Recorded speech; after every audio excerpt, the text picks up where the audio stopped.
So the sorting is going to begin in earnest now. We have our 3 boxes. I have the keep box here, Lily's favourite box. Lily also has the donate box. And then we have the store box, which I have to iterate is not just the box that we put things so that you can get to keep things you're not sure of. The store box is purely for seasonal things that are not in season right now, but things that you will wear when that season comes back in. Fine, got it.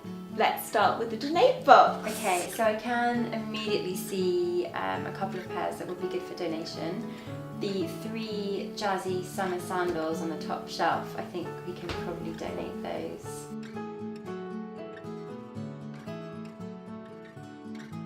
How does it feel putting these in the donate box? Mixed feelings. I mean, these 2 pairs of shoes I have loved and worn a lot, so I'm a little bit sad to see them go, and they do bring lots of joy when I look at them because I think they're beautiful, but I just haven't worn them, so there's just no place for them really for me anymore in my life. I think whether you've worn something or not is a good kind of lens exactly to figure out whether you're going to wear them in the future. Any other easy wins here? Yes, I think these sort of stripy espadrilles can go.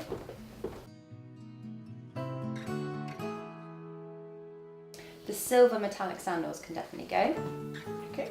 They are too big around the ankle, so they're not comfortable to wear, although I do love the silver metallic look. Right, so were they kind of wrong almost from the start? Yeah, I think they were wrong, and I think I bought them too quickly because I was drawn to the shiny metallic leather and this kind of interlacing detail. But if I'd have given it a bit more thought, I think probably on reflection I would have bought them. I would only wear them to a festival. Their need is quite limited. Do you feel like your festival days are over? Never say never. I think I might go to one this summer, so that's why I'm a bit hesitant about these. What you don't want to do is get rid of something and then have to buy something exactly the same. Yeah. So maybe these would be a good example of what goes in the store box, because I'm not going to wear them in the winter, and I'm not going to wear them for most of the summer, but I will wear them when I go to a festival, and I am thinking about buying some tickets, so maybe those are store contenders. Yeah. Yes. Is it now becoming a bit harder? Yeah, it's now becoming really hard, I think, because I'm thinking about emotional attachments to things, which I'm trying to put to one side. So there are a couple of shoes which were given to me. Yeah. For example, these cowboy boots, which I think are awesome. They were a present from my sister, and I love them. But I haven't worn them because they're a little bit narrow. Also, I just don't feel like they necessarily go with lots of the stuff that I wear. So they haven't kind of worked. But I'm sad because they were a present, so that's kind of difficult.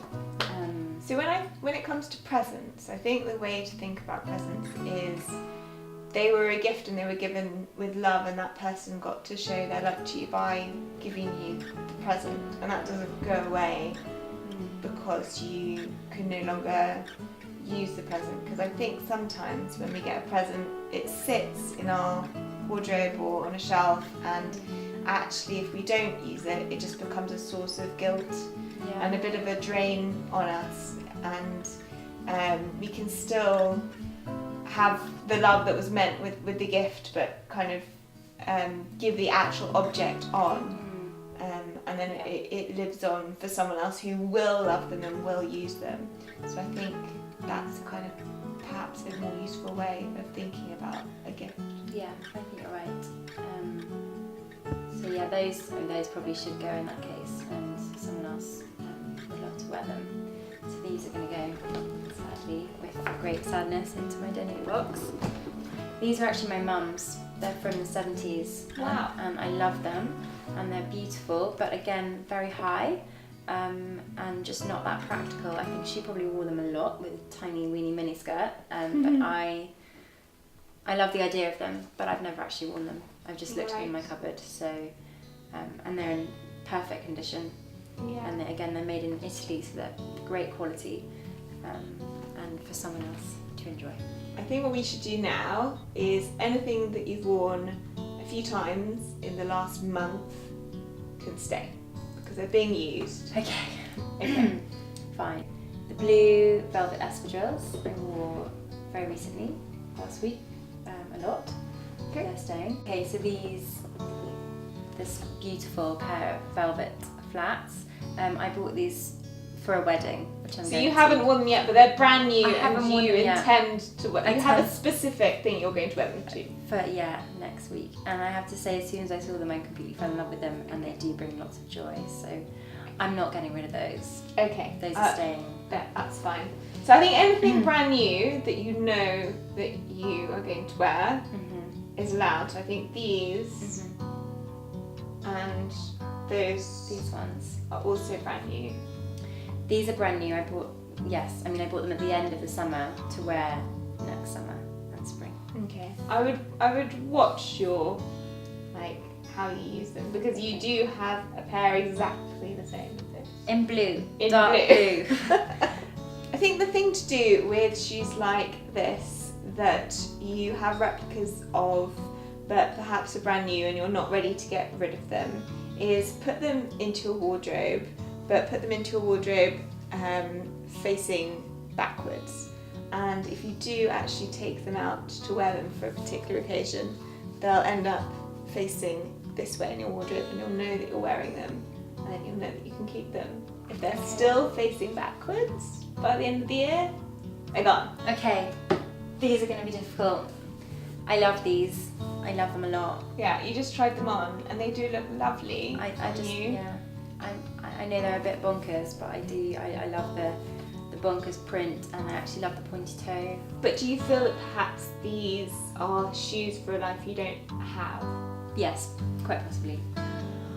I find it really hard with this kind of thing, because I would usually say, don't have things in your life that aren't actually for the life you have. But I think you've just had a baby, your child is only 1 year old, and you don't necessarily know what your life's going to be in the future. You're not always going to be brand new mum.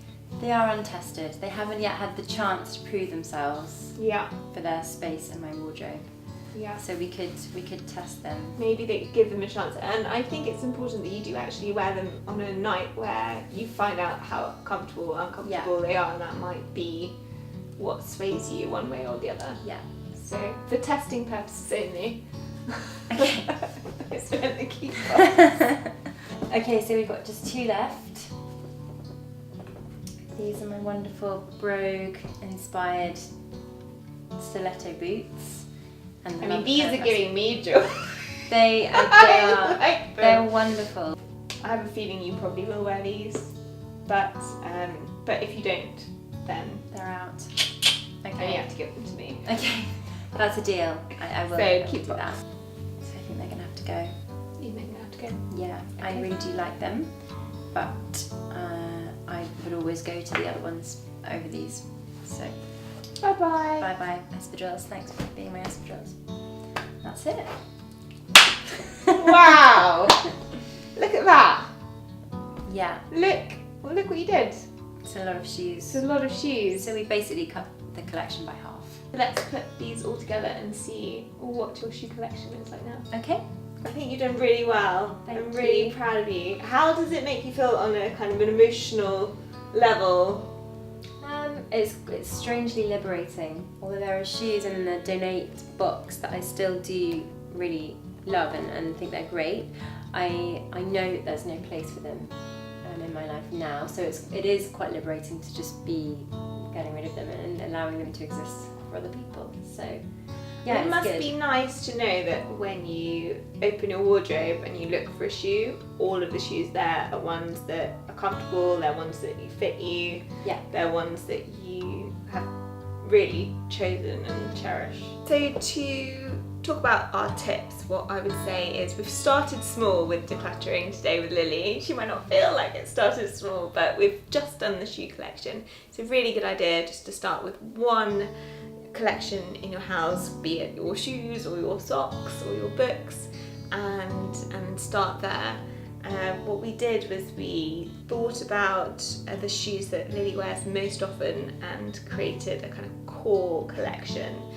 and then we added to that the shoes that she wears really regularly and the shoes that she can't bear to part with, and got rid of anything that was superfluous to that. On top of that, she's also going to do the forwards backwards rule, so to store her shoes backwards in the wardrobe and bring them face forwards when she does use them, so that you'll know by the end of the year which shoes you're actually using and which ones you're not.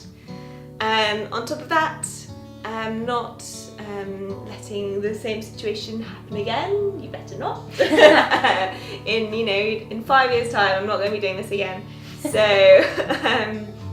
making sure that when you do go shopping, that you are buying shoes you're definitely going to want to wear, that they're comfortable, and also that maybe they're replacing something rather than not adding to something that you already have, so you don't end up with lots of duplicates.